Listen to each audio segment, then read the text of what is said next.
So just what does it mean to evaluate double integrals in polar coordinates? How do we go about doing this, and just exactly what the heck's going on here? Well, let's start off with a representative wedge, so to speak. So I'm going to come out and say here, here, and I have these two arcs, this, like that. And this is a region that I'm thinking of in my XY plane here. So this first angle here, I'm going to think of as theta as being equal to alpha. And this second angle to here, see there's the first angle and here's the second angle, I'm going to think of as theta equal beta. So the angle goes from alpha to beta.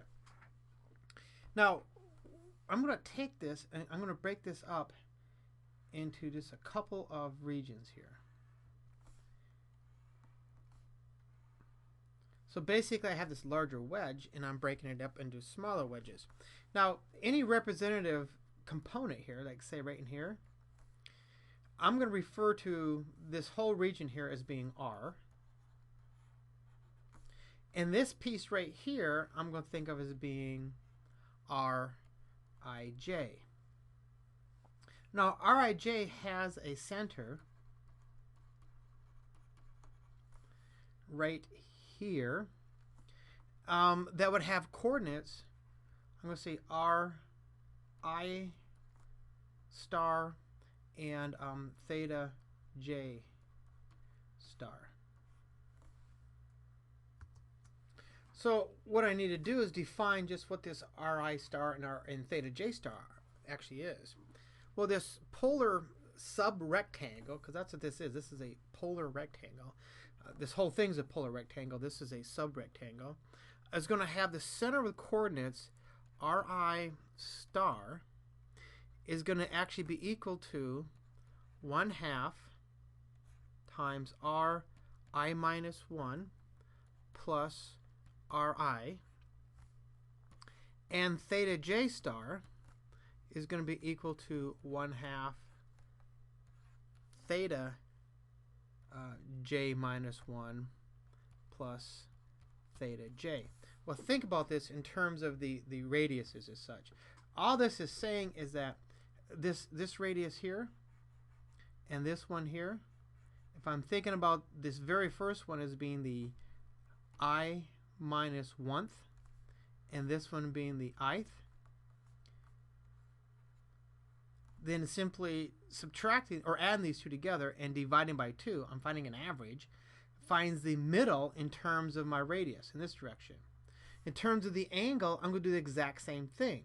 This would be, assuming I'm moving in counterclockwise direction, this would be the angle here, represent this angle right here, going this way as the j minus 1st, and then this angle here going this way would be the jth angle. So if I simply average those angles, I'd be right smack in the middle, and with that angle and the average of these radiuses, I'm right there at that center point. So what this is saying is then the area of Rij, that's the area of this Ij sub-rectangle, polar rectangle, is then, and I'm going to use delta Ai, that's going to equal 1/2 Ri squared times delta theta minus 1/2 Ri minus 1 squared times delta theta, which equals 1/2 Ri squared minus Ri minus 1 squared delta theta. Now, this is based on the fact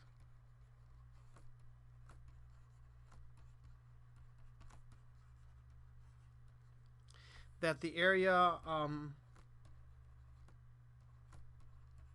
of a sector of a circle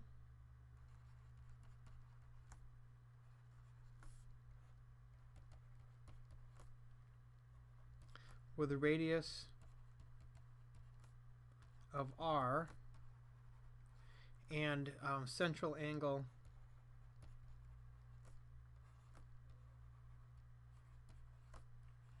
theta is 1/2 r squared theta.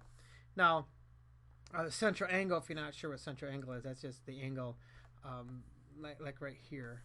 Based on this drawing, this angle right here would be my central angle. It's simply the angle between 2 points on the curve.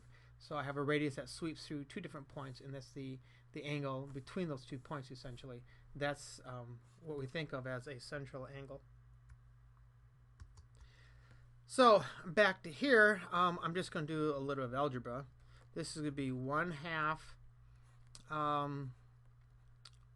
Ri plus Ri minus 1 times Ri minus 1 delta theta,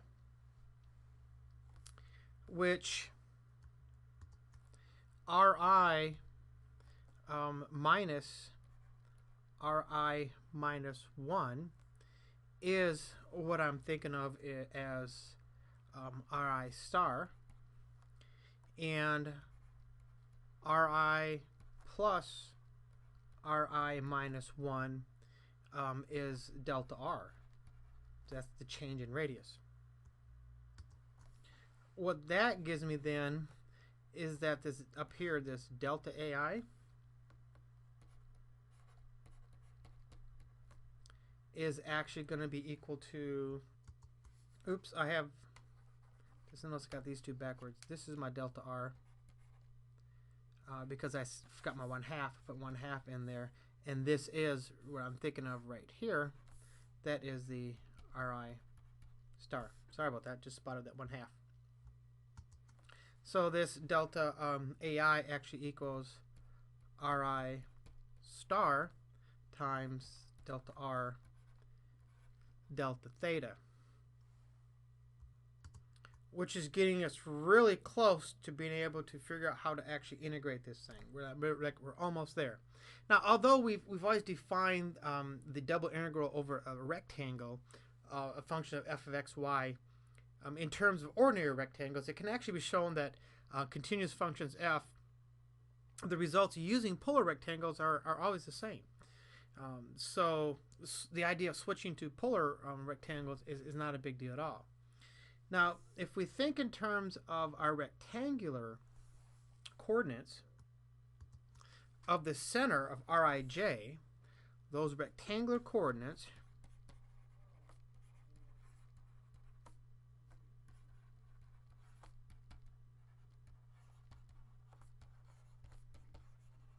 of the center of Rij is going to be Ri star cosine theta j star and Ri star sine theta j star. It's just x and y coordinates. That would then suggest that the total area is going to be approximately equal to, I can sum these up. The sum, see, I equals 1 to m. The sum j equals 1 to n of f of x, y, right, which is just Ri star cosine theta j star. There's my x. And y is Ri star sine theta j star. So this is just f of x, y. Delta AI, which will give me the double sum over I and j of f of cosine theta j sine, that's a theta j star times Ri delta R delta theta, which in the limit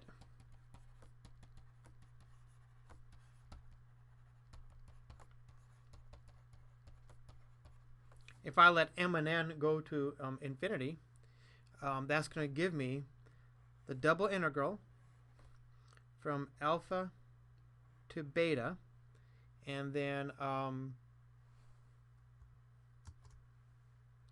a to b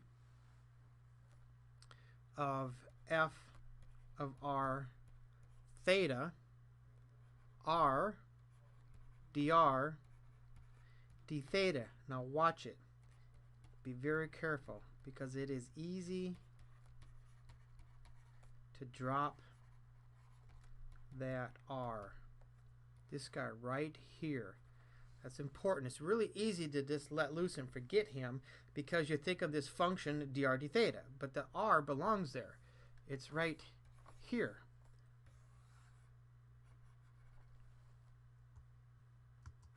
Now, one way to try to remember that r is there is if I think of an infinitesimal polar rectangle. So I've got this really small guy. I've got this outer curve, this inner curve. Well, this distance right here, I'm thinking of as dr. It's the difference in, or the change in the radiuses. And then this distance right here is the arc length.